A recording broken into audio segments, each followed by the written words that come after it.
Bonjour à tous, ici Zéphyr. Je vous souhaite la bienvenue pour un étrange rendez-vous.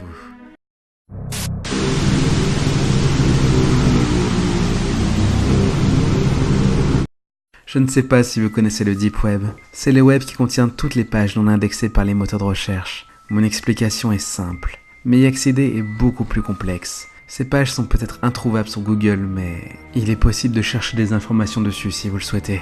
Bref, j'ai téléchargé sur le Deep Web un plugin bien spécial. Je sais ce que les connaisseurs du Deep Web vont dire. Il ne faut pas télécharger dessus, il y a plein de virus, bla bla bla. Mais mon problème n'est pas que je suis tombé sur un virus. Le plugin était réservé à Facebook, et au début, tout allait pour le mieux. Il était dit que cela permettrait de nouvelles fonctionnalités, comme par exemple, passer du journal au mur, action impossible en moins de 2, ou même d'avoir une nouvelle messagerie instantanée. L'explication était accompagnée bien sûr de plusieurs captures d'écran qui garantissaient une certaine fiabilité. Mais lorsque je l'eus installé, rien ne se déroula comme prévu. J'étais naïf. Le plugin était en réalité appelé Adbook. Je ne m'étais pas posé de questions en lisant le titre. Le contenu seul aiguisait ma curiosité. Déjà, le plugin ne s'installa pas sur mon compte Facebook, mais sur une fenêtre à part. Dans une pop-up, des chiffres apparurent à l'écran. Il y avait sur la fenêtre ouverte une case sélectionnable où l'on pouvait taper des lettres. J'écris au hasard F. Mes contacts Facebook dont le nom commençait par un F apparurent sous la case. Ne sachant pas ce que je faisais, j'ai cliqué sur le nom de ma cousine, Fanny. Le compte à rebours se déclencha. La fenêtre vira soudain en rouge sang. Et il y avait ce bruit. C'était le même que ceux produits par Messenger quand on a un nouveau message. Mais en 10 fois plus fort. Chaque seconde s'écoulant était marquée par ce son. Cela devenait de plus en plus dérangeant. Il restait à présent 22 heures avant que le compte à rebours ne se finisse.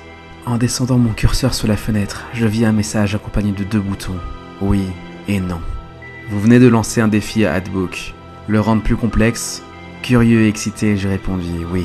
J'ai dû choisir un nombre entre 1 et 21. J'ai sélectionné le 20. Le compte à rebours se débita de 20 heures en 1 seconde. Sur mon écran s'afficha le message. Analyse des données en cours, suivi du lieu où habitait ma cousine, du nom du lycée où elle était, etc. J'ai eu un peu peur, mais je me suis dit tout de suite que toutes ces informations étaient inscrites sur Facebook. Donc ce n'était vraiment pas un exploit de connaître tout ça.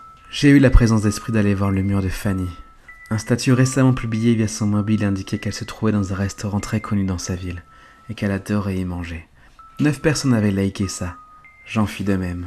Je bascula ensuite sur Adbook, et j'aperçus que la position exacte de Fanny était inscrite, c'est-à-dire le restaurant dont elle parlait dans son statut.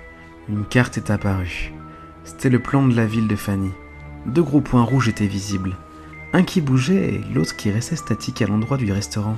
Le point se rapprochait de plus en plus de celui qui devait représenter ma cousine. J'étais spectateur de l'avancement d'une personne que je ne connaissais ni d'Adam ni d'Ève qui allait faire je ne sais quoi avec elle. Je commençais à prendre panique. Il restait 50 minutes. Qu'allait-il se passer? Je décidai de fermer Adbook, mais mon ordinateur ne répondit plus. Je voyais encore le compteur et les minutes qui défilaient plus vite qu'à la normale. Le point avançait doucement, mais il atteindrait bientôt son but. J'ai appelé ma cousine, 1 fois, 2 fois, 3 fois, et j'arrivais toujours sur sa messagerie. Putain, mais qu'est-ce qu'elle fout? Elle a toujours son portable sur elle d'habitude. Mon stress montait, tandis que je laissais un message, je constatais l'avancement du point rouge. Il était de plus en plus rapide. Fanny, j'ai fait une connerie, je crois. C'est dur à expliquer. Tu vas peut-être me prendre pour un fou, mais prends garde à toi. Mets-toi à l'abri, ne pose pas de questions, et fais ce que je te dis. Quitte le restaurant tout de suite. Rappelle-moi quand t'es en sécurité. Il ne restait plus que 20 minutes. Le compteur continuait encore sa course funeste. Pour me rassurer, je me disais que Adbook ne pouvait être qu'un fake pour effrayer les internautes, et que j'avais réagi comme le surfeur lambda. Il fallait être plus malin que ça. Oui, c'était cela. Je m'étais sûrement fait berner. J'aurais bien voulu me complaire dans cette idée, mais les chiffres rouges sans sur l'écran me ramenaient très vite à la réalité. Soudain, le compteur bloqua à 10 minutes et 23 secondes. Ouf, quelqu'un a réussi à arrêter Adbook. Fanny est sauvée. En plus, elle a dû écouter mon message et voir mes 3 appels. Elle devait manger, elle va vite me rappeler. Je vais tout lui raconter. Tout va bien, c'est ce que je me disais pour me rassurer. Malheureusement, après ce blocage, les chiffres défilèrent à toute vitesse jusqu'à atteindre 30 secondes. Une demi-minute qui s'écoula normalement. Une demi-minute durant laquelle je me sentais impuissant. Les dernières secondes s'égrenèrent doucement, puis le 0 fatal apparut. Les 2 points se rencontrèrent, il ne se passa rien durant toute 1 minute, puis Fin s'inscrivit sur Hatebook. Par réflexe, je remis Facebook. J'avais une notification. Fanny a posté une photo sur votre mur. Quoi? Pourquoi elle a fait ça? Quelle photo ça peut être? J'aurais préféré ne jamais le savoir. Fanny avait publié, ou du moins la personne qui était sur son compte, une photo d'elle, la tête écrasée sur la cuvette des toilettes. Sûrement celle du restaurant. Le sang inondait la cabine. Ma cousine était morte et son cadavre était maintenant affiché sur mon mur Facebook. Dès la publication, beaucoup de mes amis se mirent à commenter, à dire qu'ils étaient choqués, qu'ils ne comprenaient pas ce que c'était. Mais moi je savais. D'ailleurs, on pouvait lire dans la description de la photo « Hatebook 2012, merci de votre confiance ». J'en avais la nausée. Le visage ensanglanté de ma cousine me hantait à présent. La fenêtre de Hatebook clignota. On me demandait un versement d'une somme astronomique par PayPal. Pourquoi? Je venais de perdre ma cousine, la personne la plus chère à mes yeux, et on me harcelait pour du pognon. Les larmes coulaient le long de mes joues. J'en bus jusqu'à plus soif. Elles inondaient le clavier sur lequel je tapotais en rythme. Car oui, sans ciller, je cherchais à arrêter Hatebook. Il le fallait. Je ne me rendais pas encore bien compte de ce qui m'arrivait, et c'est encore le cas. Fermer Hatebook me semblait la solution. Ils le prirent comme un refus de paiement. J'ai donc décidé de commencer mes recherches sur Hatebook. Sur le Hidden Wiki, le Wikipédia du Deep Web, était inscrit en majuscule que Hatebook était en réalité un réseau français de tueurs en série. Il y avait des petits groupes de serial killers, et selon l'emplacement de la personne à éliminer, ceux-ci se relayaient. On nageait en plein roman policier. Je me rappelais soudain de la phrase inscrite lors de l'installation. Hatebook vous permet de couper contact avec les personnes qui compliquent votre vie, avec écrit en petit. Une demande de suppression est payante, sous peine de représailles. Payer ces gens pour avoir tué ma cousine. Et puis quoi encore? Malgré cela, c'était quand même moi qui avais ordonné ce meurtre.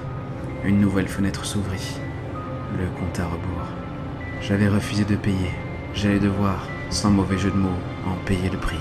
Ma ville était inscrite sur la fenêtre. J'ai rapidement enlevé de Facebook ma géolocalisation. Mais rien à faire. La carte était déjà apparue. Avec 2 points. Un qui devait me symboliser, moi, la proie, et l'autre, le chasseur qui arrivait. À l'heure où j'écris ce texte, le compte à rebours indique qu'il me reste 1 heure. J'espère juste que mon cadavre ne sera pas affiché sur mon mur Facebook. Faites attention aux informations que vous laissez sur vos comptes de réseaux sociaux. N'importe qui pourrait les utiliser à des fins malsaines.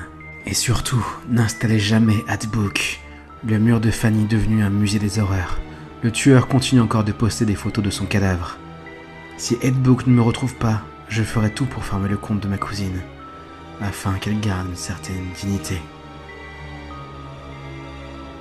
Ainsi s'achève cette histoire. Et vous, qu'auriez-vous fait à sa place? Eh bien, dites-le moi dans les commentaires. Et à bientôt pour un étrange rendez-vous.